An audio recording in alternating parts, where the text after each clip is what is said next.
Okay. Welcome to Star 80, the self-produced and self-proclaimed web series that I put together celebrating the 80 days up to Diana Ross's 80th birthday on March 26, 2024. I'm thrilled to have Brian on the call. You're calling in all the way upstate New York. You from upstate New York. You are currently, I'm in tell us Long about I yourself, I'm Brian. in Long Island actually. You're in Long Island. Okay. Long Island. So I do know because I did my homework and you did tell me to, and I never forget anything. You are from Falls River, Rhode Island, Fall a River, very, Massachusetts. I'm sorry, Massachusetts, and Mhm. that's near the very famous 1893, because I'm an art teacher and history professor, the famous tragedy of 1893. And Yes. you grew up in, many, many, many, many years later. And you grew up with, I think Diana Ross and the Supremes were the soundtrack of your life. Tell us about this. Absolutely. Yes. And the 1893 tragedy, you're talking about Lizzie Borden? Of course. Yes, And Lizzie as a Borden. young boy listening to the Supremes, you would go up to the Lizzie Borden house. And what did you do? Didn't you say Lizzie had an axe she gave her father? No, what we all Lizzie did that, Borden but had an you did axe. it in front of her house. Yes. Lizzie Borden So had an cool. axe and gave her father 40, mother 40 whacks. When she saw what she had done, she gave her father 41. But she really didn't give her a mother because it was her stepmother and it wasn't 40. Just a historian for 40. you and forensic friend of the forensics here. It's not really 41, but I will be have another conversation. But that's really cool. Yeah, and Now I used to tell ring us, the doorbell when she would, my brothers and I would, it was on Second Street, it was not too far from where we grew up. And we would ring the doorbell thinking as like 5 and 6 and 7 year olds that she was going to run out and chase us away with a broom. right. Uh, she was long dead, but we thought she still lived there. Well, now it's a bed and breakfast. Yeah. And they still have the things, all the artifacts and the stains on the wall. Yeah, you And can. of course, that was the trial of the century in the 19th century. And then 100 years to the almost to the day, another trial of the century happened with OJ and so forth.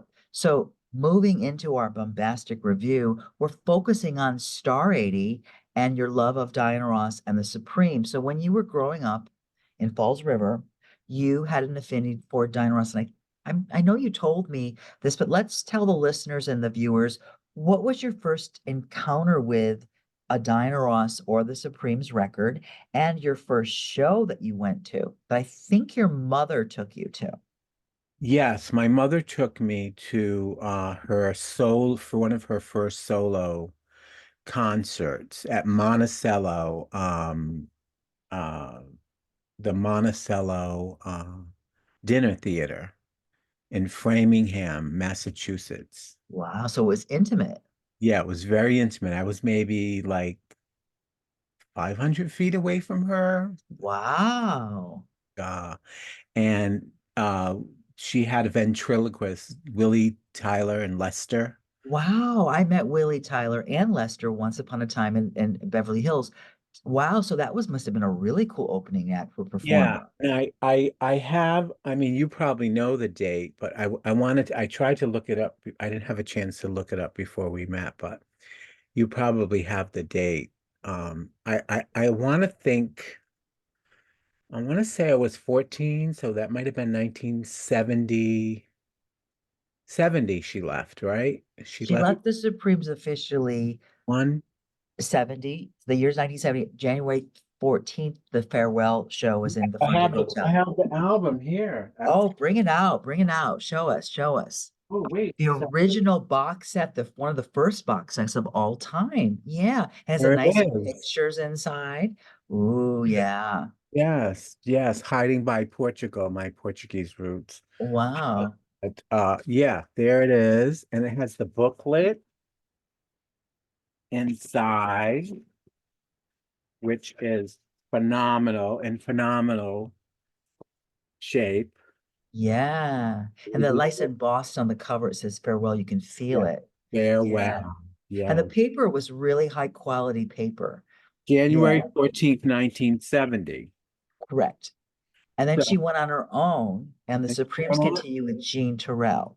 Yes, and then she went on her own and she started doing little venues. Like wasn't really offered like big things, and so she was developing her act.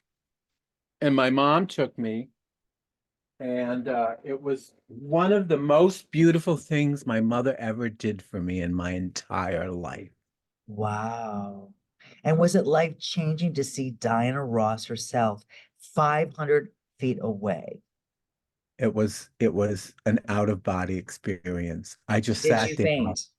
Did you Huh? faint? Did I fainted when I saw Diana Ross and I loved it? almost fainted. Okay. Almost I doesn't ate count. stuffed shrimp for dinner, so luckily I ate. Oh, good luck you ate. Yeah, yeah. Do you And remember any of the gowns or the numbers she sang in that venue? I was just so, I mean, I can see it now. And I used to have the original program, but I lost it. Oh I no, had that's a the, tragedy. I found a copy of it online. I found a photograph of it. I don't have it handy, but I found a photograph of, I tried to find one to buy online, but I only found a photograph of the actual program Okay. from the Monticello dinner theater club. And yeah, it was I just remember I've never felt so more special in my life at that moment. Like it was like for the first time in my really young life, I felt like, oh my God, I think my mom really gets me, Hmm. and she really like it was my birthday gift. And so I think I might have been, let's see, 60, not 70, 656, 66 would have been 10. Yes, I was 14. Yeah, 14. 14 years of age. Your mother takes you to Diana Ross concert. My memory I have usually. five, I have six siblings, so I So was are the you the special. baby? You're the No, special sibling. Oh, the only one that went. wow. That really was special. Just her and I. Remember, she got a little bit too drunk, and we got a Yeah. flat tire on the way home, which That's kind what I was going to mention. You almost didn't make it. Well, thank God you made it. Yeah. Because that would have been the worst. That would have been worse than the Falls River tragedy with Lizzie Borden that you didn't go to see yeah, Diana Ross at 14. Okay. yeah, yeah, Do you remember any of the hair pieces? Because I do. I wasn't there, but I've seen pictures of like she had like a big like the surrender hair in one, and then she did different hair pieces, and there were different Bob Mackie gowns that were completely different from the Supremes because she kind of resigned the Supremes to Mary and Cindy and Jean, and she had yeah, a whole new wardrobe. yeah. I just don't remember exactly what, I don't have memories of like details of, Oh, okay. you So know, I work. don't even remember if she changed wig, Oh, okay. if she changed hair pieces. Yeah. I kind of feel Well, like she still had a short the blunt cut, yeah. The in the, kind of the no matter what sign you are, look. yeah, she was doing the, that cover, the Diana Ross cover, the short bob. Oh, right, with the apple, the one that she's Oh, singing Ain't No Mountain High Enough and Reach Out. Yeah. yeah, yeah, I have that somewhere too. So You must going have quite extensive collection. you know what, I do. I really do. And I still have it, but I've been giving it to people that need it more than I do, if that makes any sense. Like I came to New York and Allen Ginsberg was my neighbor, and he introduced me to Augusto and Tommy Lenny and Schmidt, who are my mother and the aunt, basically. And they raised me and protected me. And Alan wanted me to be into Dionne Warwick because I lived on 12th Street at the time, and he would like give me Dionne Warwick records. I like Diana Ross. And he was like, but like we had this friendship, and then that led me to Tommy and Augusto in the downtown situation. That's where I met. And I led to you, I mean, literally. But the point I want to make is that I don't know what the point I'm trying to make, but it was I do have an extension collection, but Tommy and Augusto taught me that there's going to be a young person that you're going to meet and you're going to know they're going to need something more than you do.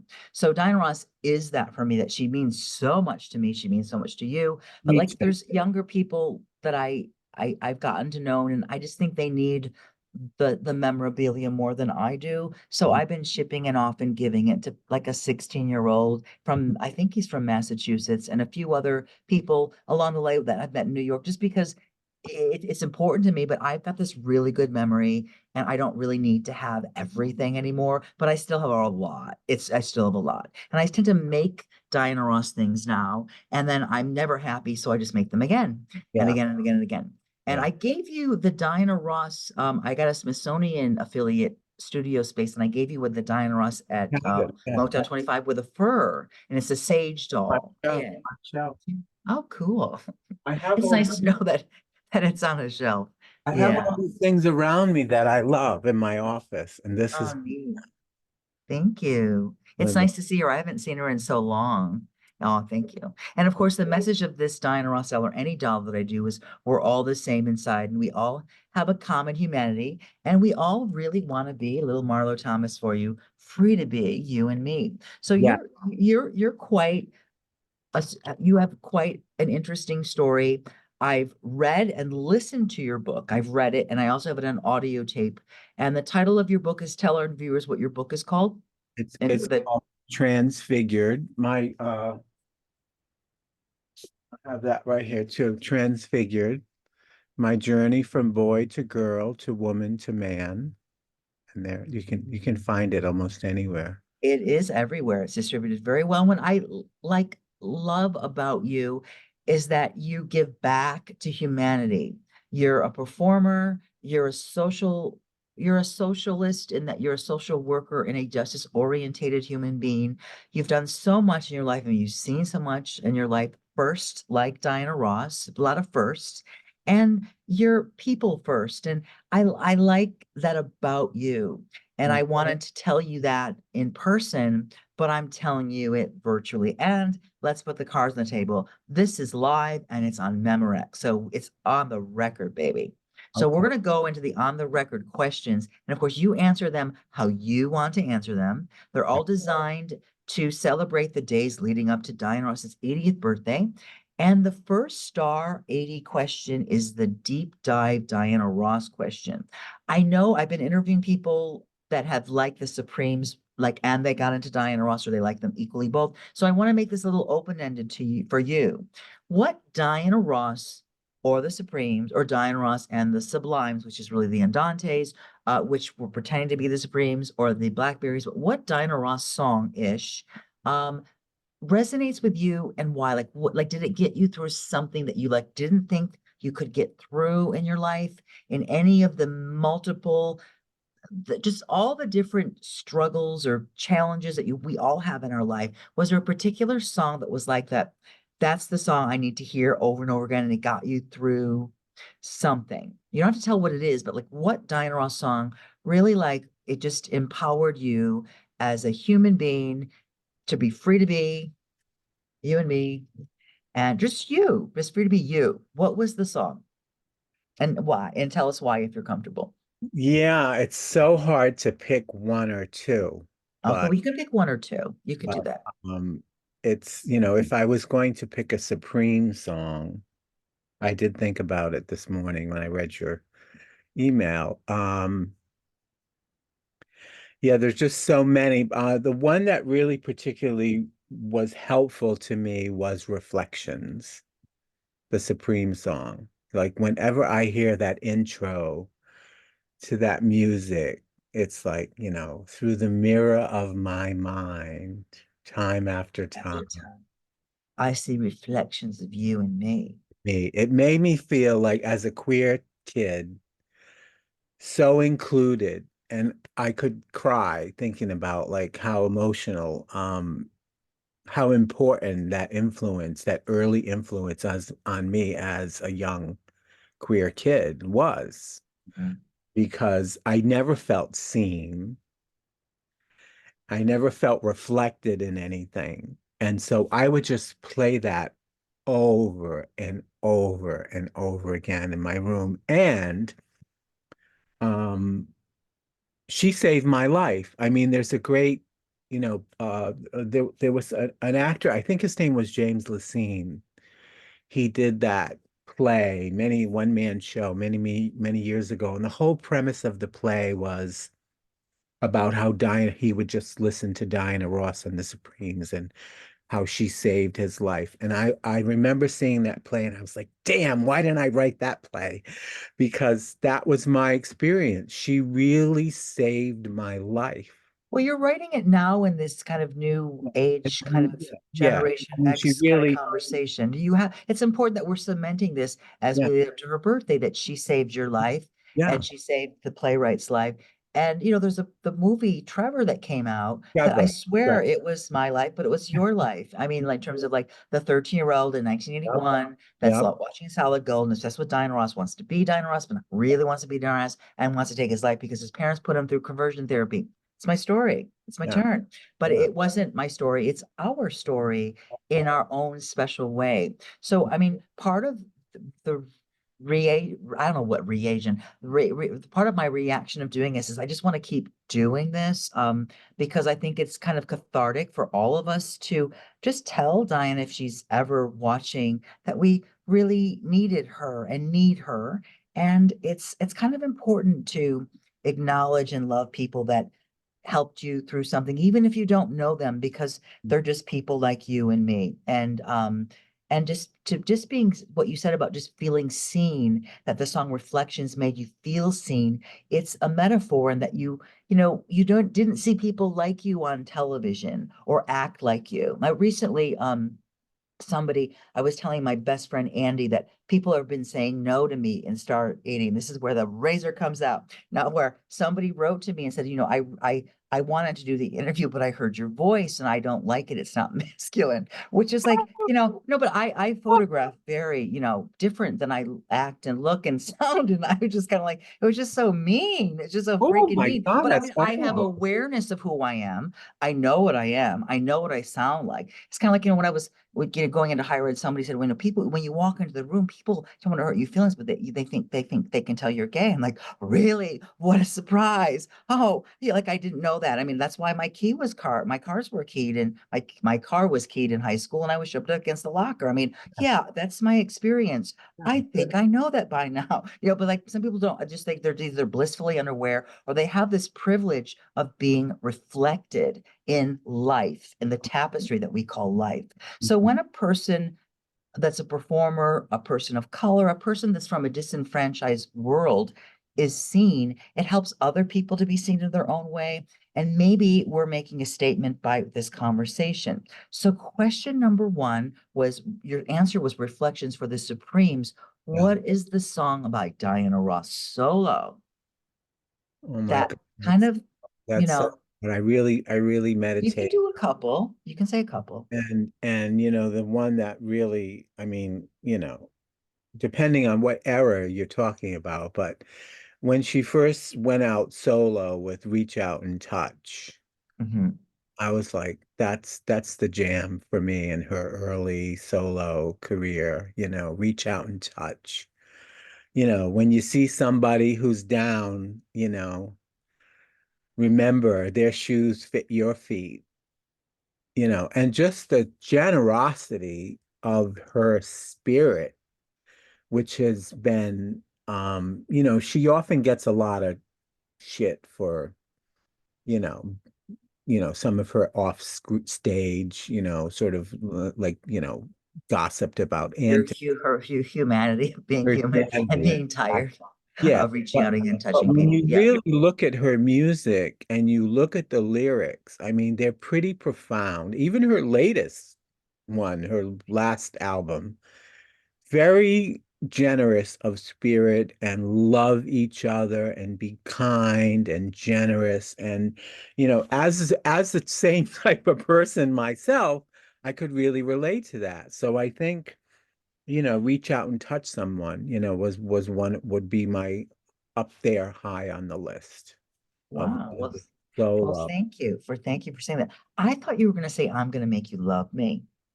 Well, that too, but That's a tenacious love song. Like, I'm going to make you love me. Yes, I will. And you're that has using become that, a didn't you? little. Your film Our is, film has, that title, and it has become a little bit problematic for legal reasons.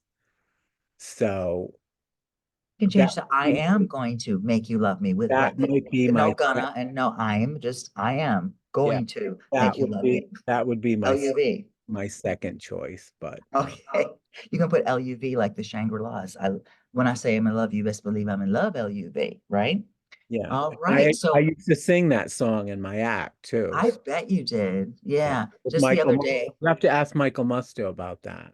I just interviewed him earlier today. I think I posted it. I want to I want to find that clip of you singing the Shangri-La's. They're quite the girls group, the Shangri-La's. I have to say I was thrilled that I got to meet Mary Yeah, Weiss. yeah. She's Right. her I was she's was it she just recently passed away, which was surprising. Yeah. So that's why we're leading up to the 80 days, the days to Dinor's 80th birthday, because no one's days are promised. Life is truly a gift. And with all the health problems that we have encountered or could be at risk, it's just important to acknowledge life and the people that maybe enhanced our life or made our life a little better through the artwork and through music. And I said with my friend Andy that, music is medicine, and Motown to me is my medicine. It Oh, really helps yeah. me be mentally healthy. And I know all the songwriters and background dancers that I could ever dream of because of my passion for it. And I'm not a singer or anything, but I just love the music. And I love that it came from a man that had an $800 loan from his family and turned it into a way that people can exchange with each other that are different, yet they can celebrate the goodness of life and love and sometimes the loneliness too, that love can lead us to. But focusing on star 80 question number two. All right, the star 80 question number two. All right, here we go. All right, number two, and this might be a little, refined for you. The evolutionary enigma that is Star 80 Diana Ross, from Motown's girl groups to the disco diva to the Oscar-nominated actress in Lady Sings the Blues. Which era of Diana Ross's career means the most to you? Like you just like if you were to like pick up a pile of CDs or records or stream things on Spotify, or maybe it's a film or a clip that you watch on YouTube over and over again. What is the era that like, oh, that's the era. That's it. I love that. Like, and go. Well, the you mentioned how it's medicine. And so when I think I need to go to Diane for my medicine, Diane to you. Wow. if I go to Diane for my medicine, I go immediately to the 70s, to the Love Hangover and the Boss and last time I saw him. Love. So, and then there are some B-sides on her there Diana Ross, one of my other favorite Ross songs is Remember Me, Yes. which was on the flip side. I forgot it was on the flip side of, but like I go to that Remember Me is the flip side to Remember Me is How About You all from about Everything is Everything. yeah. So that would be the era that I go to for my medicine. And also it was, the beginning of her film career, and she was really blossoming and coming into her own as a solo performer with Mahogany and Lady Sings the And Blues. you were coming to your own I was because coming into my own as you're well. I'm gonna guess that you were born in 56, if I 50, did the math right. And then your Love Hangover came out in 76. So you're 20 coming of age in New York. yeah, And in I the have the club. distinct pleasure to share that Dino, my husband, danced with Diana Ross to Love Hangover while she was filming The Wiz. So Wow. she was like Michael and Latoya were in one apartment, and Diana was on break during the thing. She got all jazzed up, or maybe they were doing rehearsals, and she was dancing to Love Hangover. And then Dana turned around, and there was Diana, because things went up and down and everything. So you were in the clubs like Hurrah and Studio 54, and I'm sure you probably did Even those songs came out.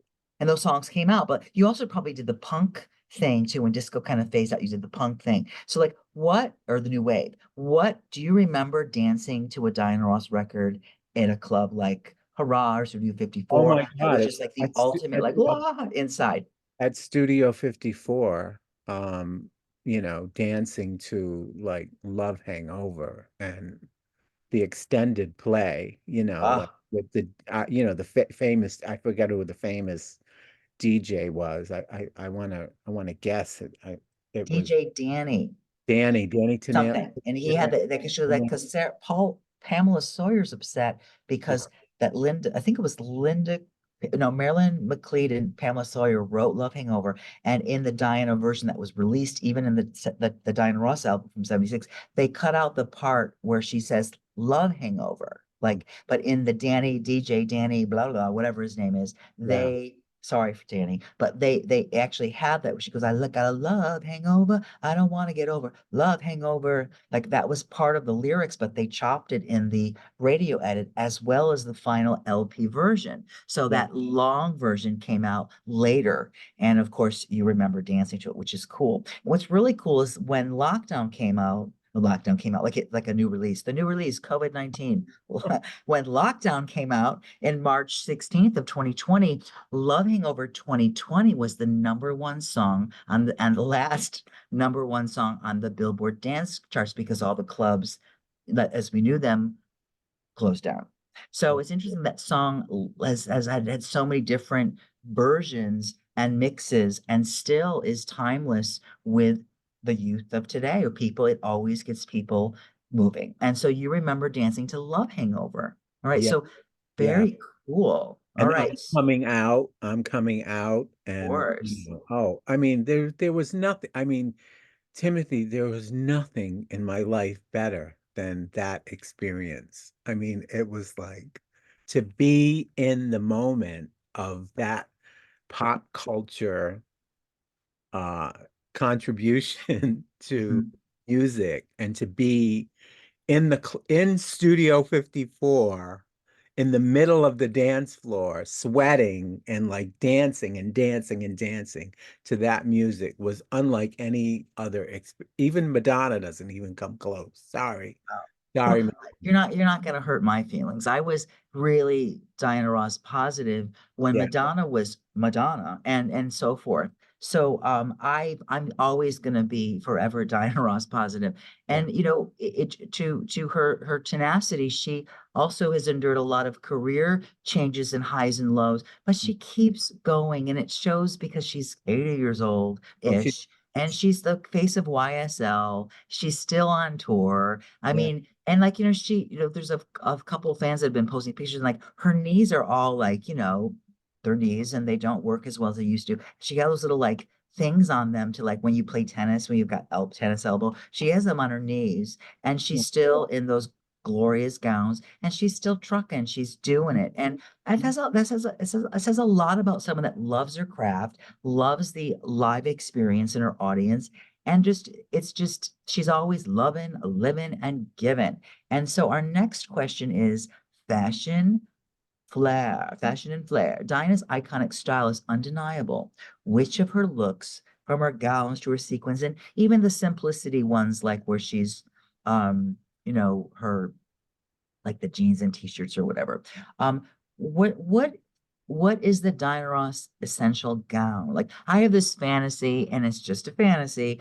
But some of my fantasies have come true, but I don't know if this one will. But I decided just to make all these Diana Ross puppets and all my favorite gowns of her whole kind of career, and I narrowed it down to the top 80. And so I would love to be part of like a Dinor's gown show. But like there's so many gowns and some of them have been repurposed or chopped or changed. But what gown is like, oh my gosh, like you wish you could like rent it or maybe own it, like you or like go to a museum every day and look at it like it's a work of art because it really is a work of art. Their gowns are really beautiful. They're really heavy and there's a lot of intricate beading and like a just a Mackie alone. But Dinah herself designs her own gown. So if let's say that you and I had a magic carpet ride and we were in Greenwich, Connecticut, and we were in the attic and we were in the conveyor belt of all the gowns, which gown would you grab and go? Oh my God, that's too hard to That- even Well, imagine. But I'm told there is like this whole I bet, floor, I like bet. but like it's like wouldn't that be cool? Like it's like a dry cleaner with this all the gown after gown. That would be unbelievable. Well, the Bob Mackie gowns for sure pop out Well, immediately. there's so many, but is there one period, like, is it a red? Is it a blue? Is it a yellow, the canary yellow Yeah, one? a red sequin gown because she does wear red a lot. Yeah. And a lot of her, I recently fell down the YouTube rabbit hole of a concert that she did, I believe, in Las Vegas, which is and the costumes in that. There had to be Bob Mackie. Some of the costumes in that Las Vegas concert that she did were unbelievable. I mean, they were just really, if anyone is looking for a vintage Ross, 70s vintage Ross, Yeah. that's the place to go. Yeah. YouTube, you can find a lot of really beautiful. Did you ever see the clip of Diana Ross performing in Paris? And she's opening with a Bob Mackie gown, but it's in black and white, but it was a red and white candy striper, I call it. And it like has zippers that she'd take off in layers, but it was red and white. And somebody attacked her, like literally like lunged at her, and she like went bum, but gracefully. And Gil Askey was the conductor. He goes, like, "Oh, you see, I'm sorry, I bit him." But like she literally like in the middle of Touch Me in the Morning, he attacks her. And like if it happened to someone else like Taylor Swift or Randy or whoever, Beyonce or whatever, even Madonna, I'm sure they would be like, stop the show. But Diana Ross just said, okay, folks, Gail, stop. You see, folks, I bid him, but I can't have somebody attack me when I'm singing Touch Me in the Morning. I'm performing for you and I don't want to hurt you, but you just can't jump on me because, I'm from, she like totally hooked and crooked him. And like, she just totally like did it wow, Wonder Woman, like really cool. And then the show went on like, so there wasn't any like, Recently? it was in 1973. Oh, in the 70s. I'll Okay. send you the clip. It's really cool. It's in black and white, and she's got like the Diana Ross hair like this, Mhm. and it has the tassels, but it's red. Well, so I'll show you the gown. It's a red and white, and it's if you have the live at Caesar's Palace, you can pull out that little thing, and it's the famous gown from 72, 73. And she wore up to like 74, and she sings opens with Touch Me, and literally then just walk away. We don't have what we had yesterday. Hey, hey, hey. And this guy went, oh, I love you, and just grumped on her, and she was like, boom. It was aggressive, like a dump, dump, blump. And she was like, okay, see, folks, I'm sorry, Gil, I bit him. And then she like totally like smoothed it over, calmed him, diffused the problem, apologized for kind of stopping him, and then carry on. Okay, okay, Gail, then just walk away. It was like just really graceful and wow, like top work that, like top that. That's pretty She's incredible. Just like the tough. Central Park show.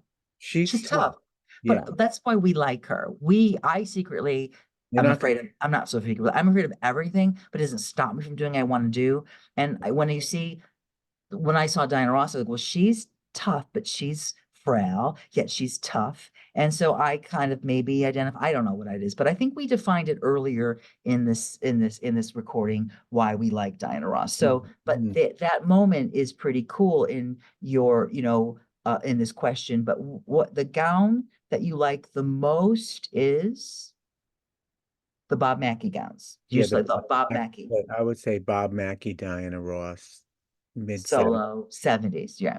So live or Memorex, do you prefer Diana Ross in your head, like listening to her, Spotifying or streaming on record, or do you prefer live in concert? And a lot of people saying that they can't tell the difference because she sounds just like the record. Yeah, she does. And we saw her recently in New York, you and I, and she Yes, we sounds did. amazing. I was really, really proud because to Amazing. my right was Dino and his best friend Scott, and Scott's all about the Supremes and Diana Ross. Mhm. And I was nervous because I had never gone to a show. I've gone to every show I could with Diana Ross, but I never brought Dino to a show, and he was into it more than I was, which made me so happy because there's nothing worse than like taking somebody to somebody that they're just not into it. You know what I mean? He was Yeah. really into it, and he couldn't believe that she came from the back and that she was how the show was so long and that was like everyone was on their feet going crazy. And the Q&A. How about the I Q&A? know. And those little extra songs she did during the Q&A, she sang Home, Yeah. which, it was a pretty powerful experience. She said, It's My Turn, Yeah. which Yeah. we haven't heard in a long time live. Yeah. Yeah. Yeah.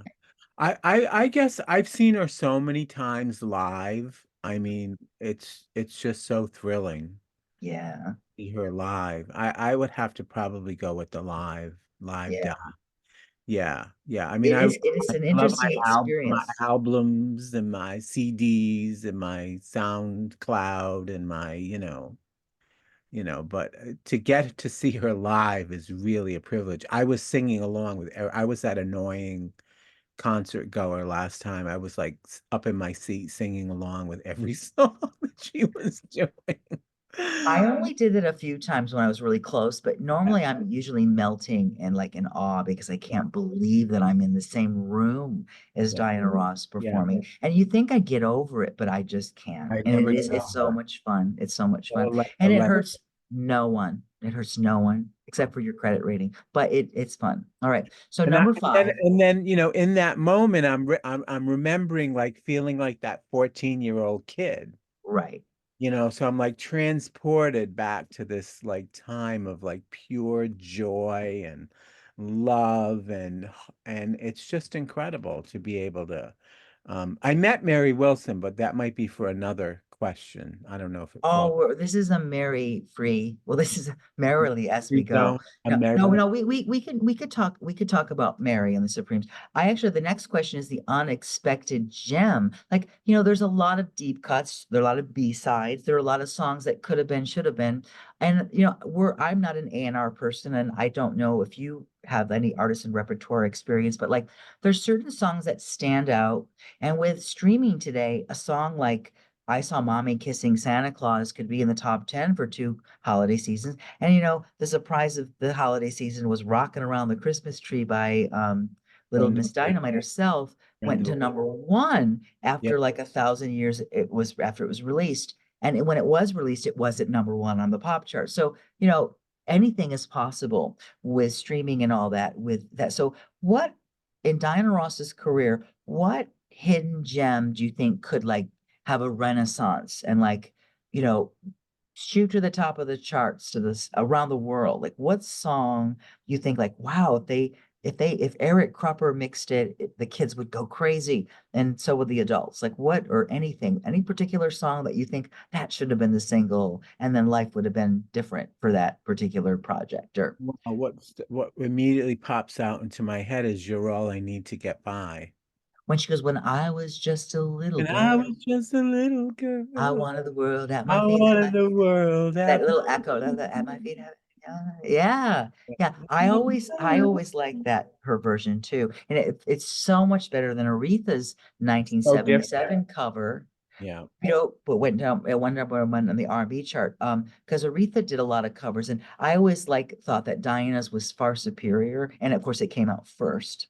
So interesting choice. Okay, so number six, in your opinion, what is Diana Ross's biggest contribution? We're just going to say to humanity because you're a humanist. You serve people and peoples and about bringing peoples together to understand and you listen to people's problems and you help them through your experiences in this thing called life. So what is Diana Ross's significant contribution to people, humanity around the world, but according to you?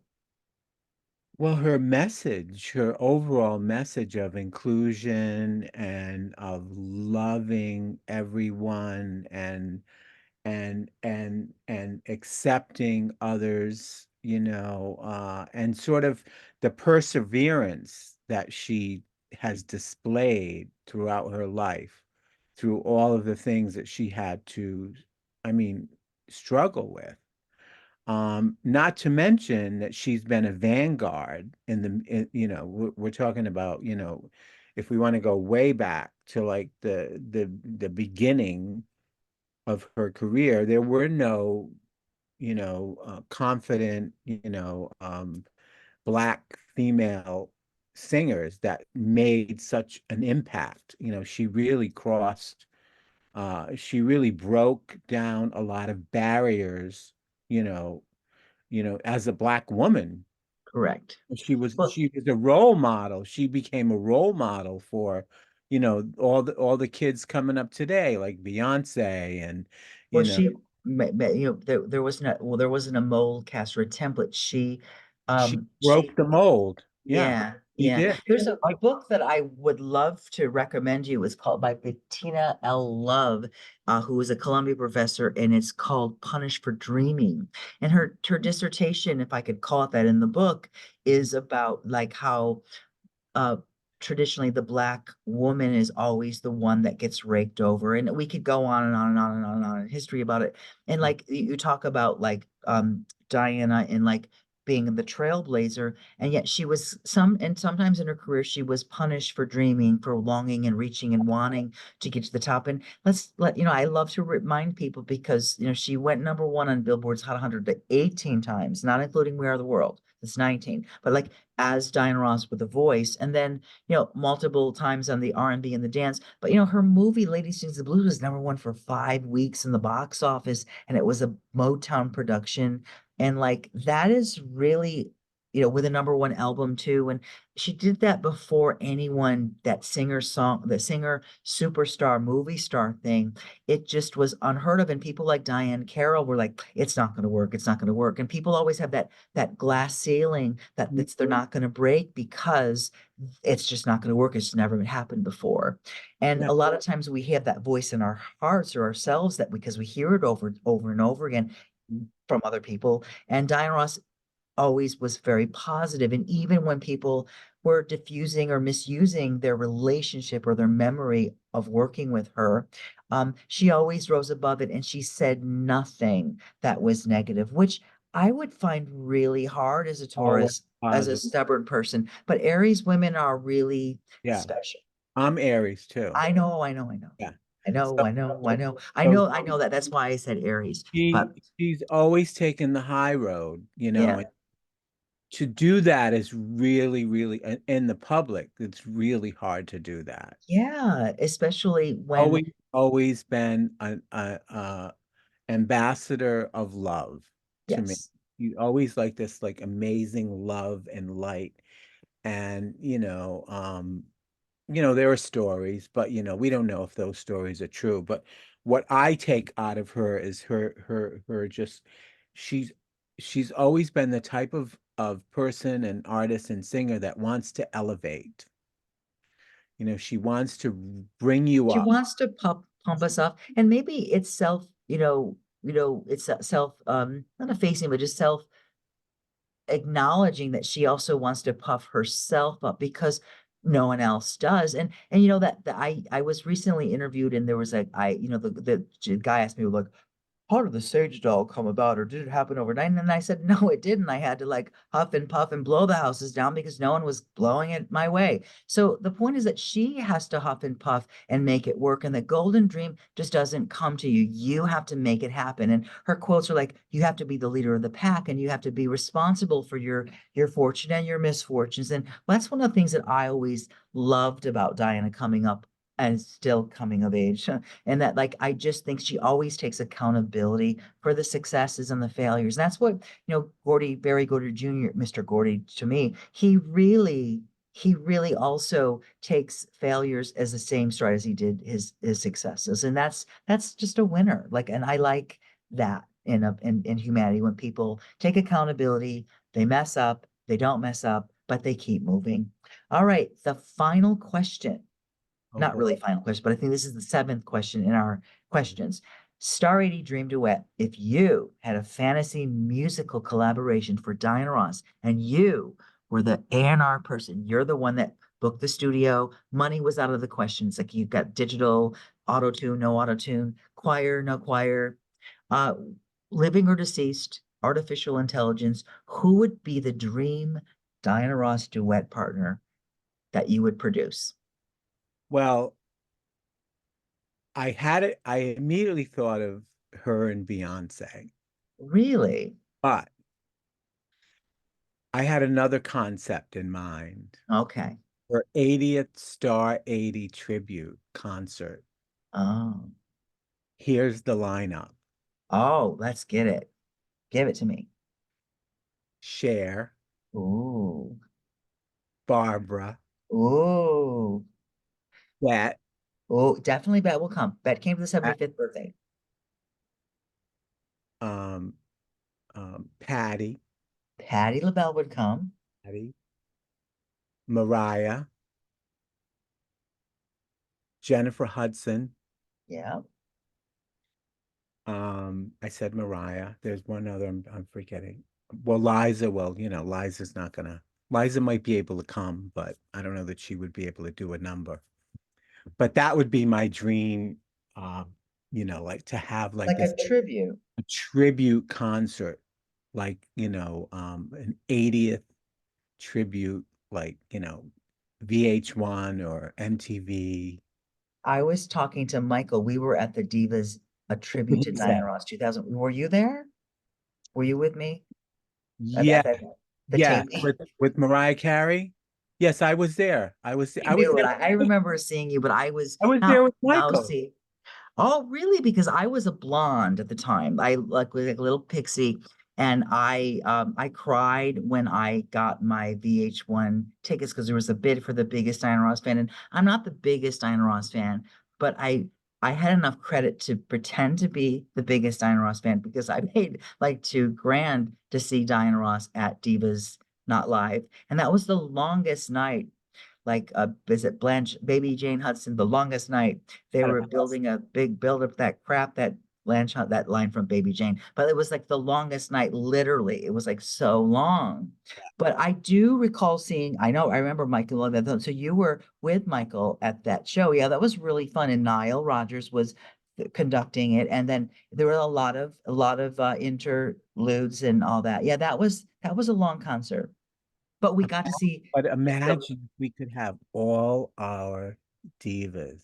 Yeah, we'll call I'm, it Divas I'm one of those. Alive. I'm Star one of 80, I'm one Divas of those Alive. I'm one of those Barbara, Cher, Diana queens. I can't, Yeah, all right. I'm right with you with that. Yeah, yeah, Liza yeah. and you know. So But imagine what that would be like if they all came out to support her, like to that trip would be like a tribute show, sure. And Dion with when some Dion would what come, Dionne Warwick. I wonder Gladys what Knight, Cher would sing.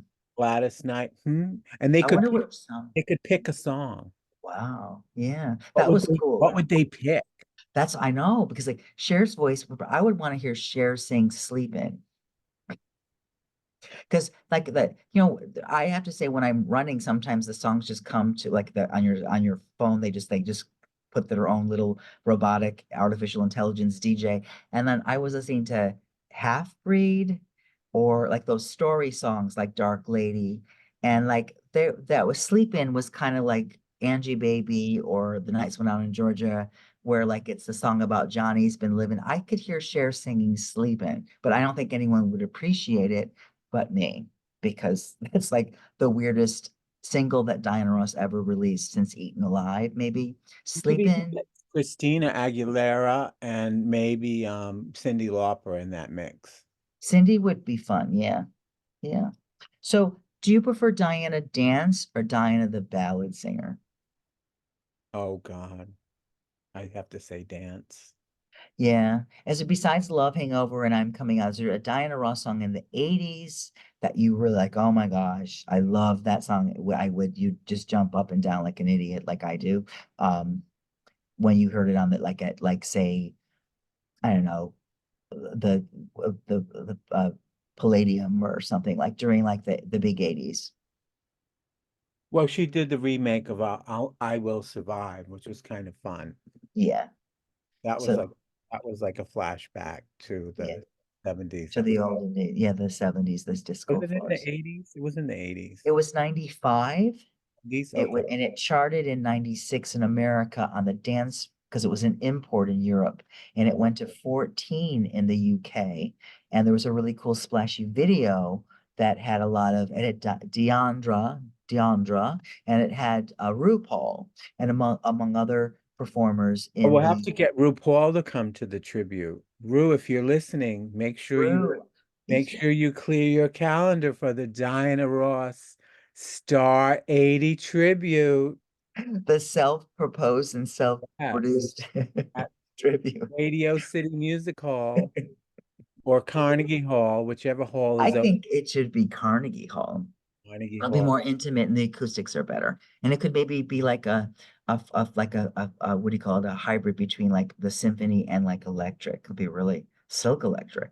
I mean, we can dream, right? We can, I and we woke get up to thinking about that this morning after you asked me to do this. Like I'm I, so glad you agreed to do this. Seriously, I really, and I think we set a precedent with what we're talking about, which is what I'm hoping to do because I'm trying to like it just I'm gonna do all the stats for this, like what song was picked the most, and because I'm a geek. Also, who cares? But I do.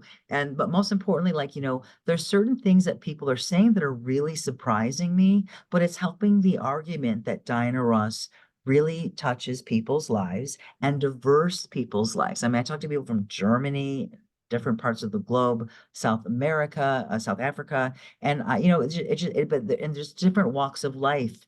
And in these times where diversity is embraced, but it's also like it's not, and there's all these systemic problems with inclusion and just respect for people's opinions. It's nice that we could come together with a musical artist that her message is that and she embodies that, and even what she was faced in her very long career, because she's been doing this since she's like 14. It's pretty impressive, and I'm thrilled to have you on. I hope to meet you real soon, and I've got so many Diana Ross dolls, so many to give away, so you know don't be surprised the constellation prize is a Diana Ross doll or a book, because for your participation. I really appreciate you taking the time to do this in your thank busy you for schedule. having me. And best of everything in all that you're doing, and especially the healing that you do with what you do. Okay. Thank you so much. Thanks for Okay, having me. good. Thank you. And I'll be making a slide of you with the Star 80 pose, and like I'm doing for everyone. And this will be up on YouTube very soon. Thank you. Thanks. Bye.